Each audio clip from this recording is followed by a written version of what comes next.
प्रिय भैया बहनों, आज की कक्षा में आप लोगों का स्वागत है। आज जो टॉपिक हम अध्ययन करने वाले हैं वो है पास्ट परफेक्ट टेंस।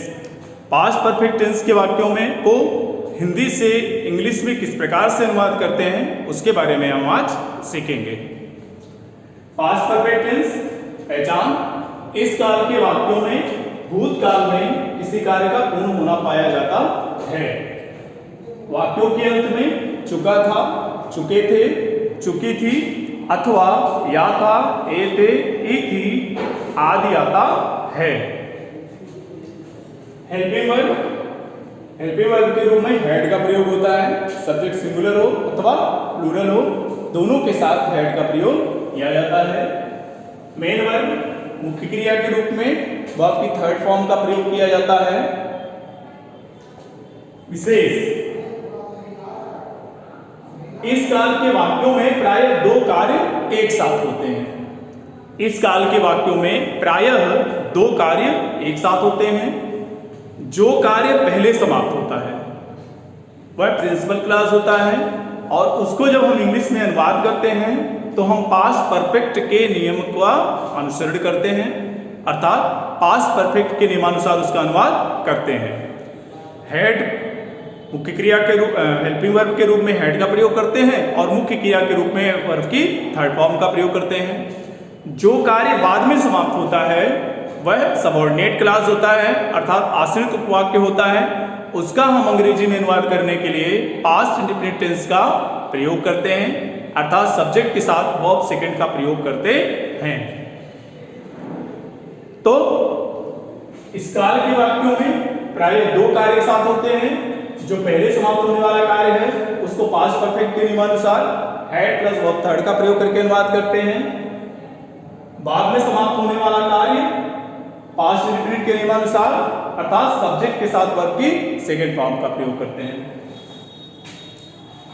जो स्ट्रक्चर ऑफ सेंटेंस है, अर्थात जो वर्ड सीक्वेंस है, सेंटेंस में वर्ड्स का जो सीक्वेंस है, अफर्मेटिव सेंटेंस में पहले की ही भांति होगा, नेगेटिव सेंटेंस में पहले की ही भांति होगा, इंट्रोगेटिव और इंट्रोगेटिव नेगेटिव सेंटेंसेस में भी पहले की ही भांति जो शब्दों का अनुक्रम है वह होगा।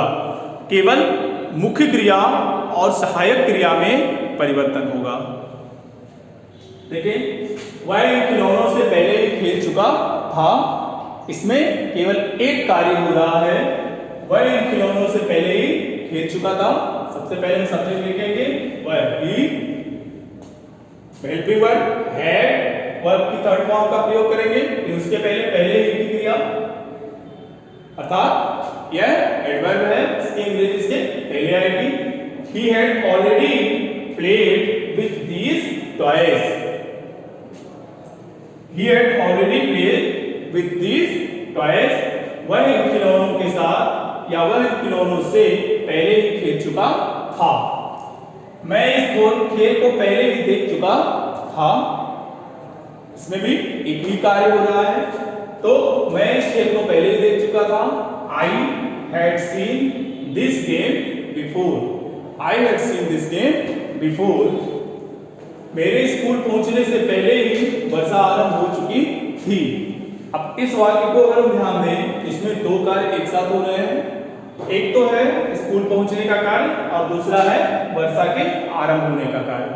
तो स्कूल पहुंचने से पहले ही वर्षा आरंभ हो चुकी थी, अर्थात वर्षा पहले आरंभ हुई और स्कूल बाद में पहुंचा। तो जो कार्य पहले समाप्त होगा वो प्रिंसिपल क्लॉज होता है, उसकी अंग्रेजी हम पहले लिखते हैं और पास्ट परफेक्ट के नियमानुसार लिखते हैं। तो वर्षा आरंभ हो चुकी थी। It had begun to rain. It had begun to rain before I reached school. It had begun to rain. Begin आरंभ होना, थर्ड फॉर्म का वर्ब लगेगा begin, began, begun. It had begun to rain before I reached school. Police के आने से पूर्व ही चोर भाग चुका था। इसमें भी दो कार्य एक साथ हो रहे हैं, पुलिस का आना और चोर का भागना। चोर पहले भाग चुके थे, पुलिस बाद में आई थी। तो जो कार्य पहले हो रहा है वह प्रिंसिपल क्लॉज है, उसका अनुवाद पास्ट परफेक्ट के नियमानुसार हैड प्लस वर्ब थर्ड का प्रयोग करके जो कार्य बाद में हो रहा है वो सबऑर्डिनेट क्लॉज, उसका अनुवाद पास्ट इंडेफिनिट अर्थात सब्जेक्ट के साथ वर्ब सेकंड का प्रयोग करके। तो पुलिस के आने से पहले या पूर्व ही चोर भाग चुका था।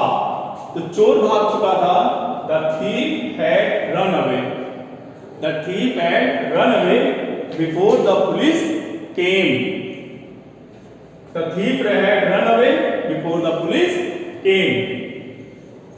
धोबी के आने से पहले वह कपड़े नहीं धो चुका था।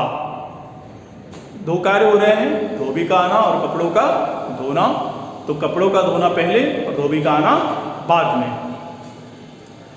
तो नेगेटिव है तो नॉट का प्रयोग करेंगे। तो पहले हम बात करेंगे वह कपड़े नहीं धो चुका था। तो ही हैड नॉट वॉश्ड, सबसे पहले सब्जेक्ट का प्रयोग, हेल्पिंग वर्ब हैड का प्रयोग, उसके बाद नॉट का प्रयोग करते हैं, वर्ब की थर्ड फॉर्म का प्रयोग washed. He had not washed the clothes, he had not washed the cloth before the washerman came, धोबी के आने, बिफोर द वॉशरमैन केम, धोबी के आने से पहले वह कपड़े नहीं धो चुका था। he had not washed the cloth before the washerman came।